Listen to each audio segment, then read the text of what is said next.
आज आपण एक सामायिक समीकरण क्रेमरच्या पद्धतीने कसे सोडवायचे हे बघणार आहोत। आता इथे बघा प्रश्न कसा आहे, 4x अधिक 3y बरोबर 4 बरोबर 0, 6x बरोबर 8 वजा 5y।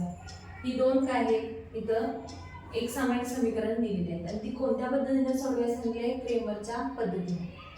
तर ही एक सामायिक समीकरणाची तुलना आपण काय करायची आहे, ax अधिक by बरोबर c या याच्याशी तुलना करायची। आता बघा इथे 4x अधिक 3y आहे, b म्हणजे ax आणि by आहे बरोबर c पाहिजे। हे वजा 4 पलीकडे गेल्यानंतर काय होणार, c च्या रूपामध्ये या रूपामध्ये हे उदाहरण होणार। तर आता बघा 4x अधिक 3y वजा 4 पलीकडे गेल्यानंतर बरोबर चिन्हाच्या वजाचं काय होणार आहे, अधिक। हे झालं दुसरं। पहिलं उदाहरण ax अधिक by बरोबर c च्या रूपामध्ये। आता बघा 6x बरोबर 8 वजा 5y। आता x इथे आहे, वजा 5y इकडे पलीकडे आहे बरोबर चिन्हाचे, ते सुद्धा या रूपामध्ये मांडून घेऊ। ax झाले बघा 6x वजा आहे ते पलीकडे आल्यानंतर अधिक 5y बरोबर चिन्हाच्या पलीकडे 8 आहे, म्हणजे हे पण झालं x अधिक by बरोबर c या रूपामध्ये। ही दोन उदाहरण झाली।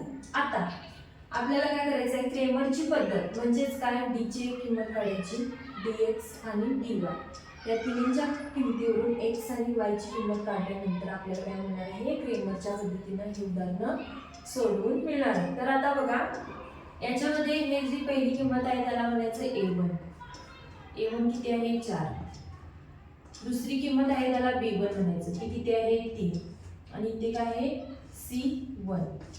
आता याला 1च का दिलं, तर पुढच्या उदाहरणाला आपण a2 b2 c2 देणार आहोत, म्हणून पहिल्या उदाहरणामध्ये याला a1 b1 आणि c1 दिलं।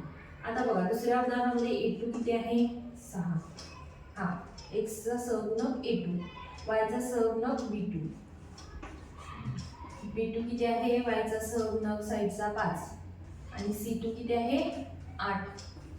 समजलं। आता a1 b1 c1 a2 b2 आणि c2 च्या तिन्हीच्या किमती आपल्याला मिळालेल्या आहेत। तर आता काय करायचं आहे, पहिला आपल्याला d काढायचं आहे, d ची किंमत काढायची। त्यासाठी सूत्र आहे नीचे याच्यामध्ये a। आता हे लक्षात ठेवायचं कसं बघा, a b आणि c मिळालं, a b आणि c ह्याच्या किमती मिळाल्या, तर d च्या वेळेला a आणि b दोन्हीचा विचार करायचा।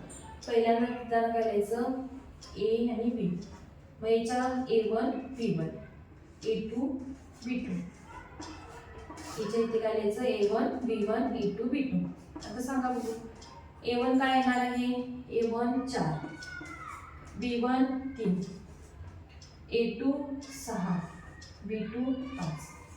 हे झालं। आता हे सोडवायचं, काल आपण बघितलेलं कालच्या व्हिडिओमध्ये कसं सोडवायचं आहे, 4 ने 5 ला गुणा, ते एका कंसामध्ये लिहा 4 गुणिले 5 एका कंसामध्ये, वजा दुसऱ्या कंसामध्ये काय, या 3 ने 6 ला गुणायचं, ते येणार आहे 3 गुणिले 6, ते लिहायचं आहे सोडवायला। आता काय करतो आपण, पहिल्यांदा कंस सोडवतो, 4 पंचे 20 वजा 3 सम 18, 20 मधून 18 गेले उरतात किती 2, d ची किंमत किती आली 2।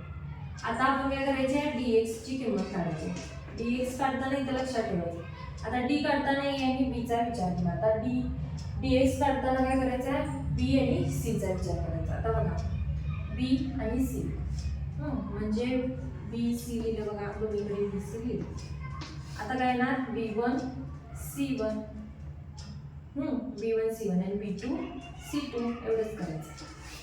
आता b किती आहे, b1 3 c1 किती आहे 4 b2 किती आहे 5 आणि c2 8, आणि ते पण याच्यासाठी सोडवून घ्यायचं आहे, 3 गुणिले 8 एका कंसामध्ये, आता हे सोडवते मी, 3 गुणिले 8 वजा 4 गुणिले 5। आता काय करायचे, कंस सोडून घ्यायचे, 3 8 24 वजा 4 पंचे 20, 24 मधून 20 गेले उरतात किती 4, म्हणजे dx ची किंमत आपल्याला मिळालेली आहे। d ची किंमत मिळाली, dx ची किंमत मिळाली, दोन किमती मिळाल्या। आता आपल्याला कुठली किंमत काढायची आहे, dy ची किंमत काढायची आहे। तर त्याप्रमाणे आता d चं घेताना a b घेतलं, b चं घेताना सी बी घेतला. आता डी वायची घेताना काय करायचे किंमत ए आणि सी घ्यायची. काय घ्यायचे ए सी दोन्हीकडे लिहून घ्या आणि A1 C1 A2 C2. म्हणजे x ची किंमत d ची किंमत काढताना AB लिहायचं पहिला लक्षात ठेवायचं. dx काढताना BC घ्यायचं BC आणि dy काढताना AC या तिन्ही किमती घ्यायच्या. आता A1 किती आहे सांगा बघू. A1 4 C1 किती आहे 4 A2 किती आहे 6 C2 किती आहे C2 8 आणि हे पण सोडून घ्यायचं आहे.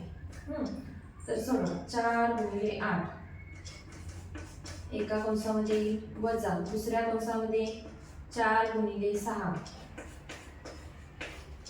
4 8 32 वजा 4 24 32 मधून 24 गेले किती उरतात 8 आणि 4 12 8 उरले. हा आता dy ची पण किंमत मिळाली. d ची किंमत 2 dx ची 4 dy ची 8. काय काय भेटली आपल्याला किंमत dx ची 4 मिळाली dy ची 8 आणि d ची 2. याच्यावरून आपल्याला काय करायचं आहे x आणि y च्या किमती काढायच्या. मी इथं लिहिते बघा आता x बरोबर dx भागिले d. सांगा बघू dx ची किंमत किती आहे 4. ठेवा 4 च्या ठिकाणी dx च्या ठिकाणी 4 किंमत ठेवली. d ची किंमत किती आपण काढलेली आहे 2. 4 भागिले 2 येतात किती 2.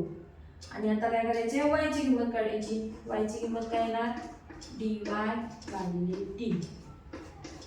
dy ची किंमत किती आली 8 आणि d ची किंमत 2. 8 ला 2 ने भागले उरतात किती भागाकार किती येतो 8. समजलं. तर x आणि y च्या किमती किती आल्या 2 आणि 4. हीच झाली तुमची उकल. आता लिहायचं लास्टला उकल किती आहे. मी आता इथे जागा नाही मी तेच लिहिते. तुम्ही ह्याच्या खाली स्टेप लिहायची. उकल बरोबर x, y बरोबर किती येणार आहे x ची किंमत 2, 4. हे झाले क्रेमरच्या पद्धतीनं उदाहरणं सोडवलं. तर काय लक्षात ठेवायचं आहे फक्त हे सर्व तुम्हाला येतं. गुणाकार कसं करायचा येत नसेल अधिक वजाचं त्याच्यासाठी सेपरेट व्हिडिओ बनवला आहे ते बघा.